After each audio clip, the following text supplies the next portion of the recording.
বন্ধুরা, আজকে রবিবারের লাঞ্চ তালিটা শেয়ার করছি।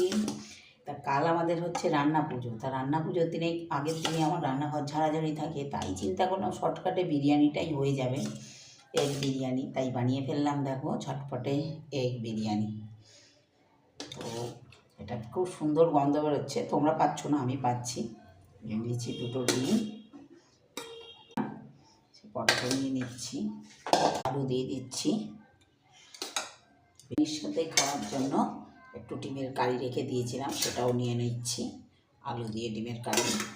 আর আমাদের বাড়িতে শুকনো বিরিয়ানিটা কেউ অতটা পছন্দ করে না, সবাই বলে গলায় আটকে যাচ্ছে, তাই সেটাও নিয়ে নিলাম। আর দেখো নিয়ে নিচ্ছি বিরিয়ানিতে খাওয়ার জন্য শসা আর পেঁয়াজ। গোল গোল করে পেঁয়াজ কেটে নিয়েছি আর শসা নিয়ে নিচ্ছি। তো গন্ধ তো দারুণ বেরিয়েছে, তোমরা গন্ধটা পাচ্ছ না, আমি পাচ্ছি। কালারটাও সুন্দর হয়েছে। তা আমি খেতে যাই, তোমরা ততক্ষণ আমার চ্যানেলটি সাবস্ক্রাইব করে ফেলো। নমস্কার।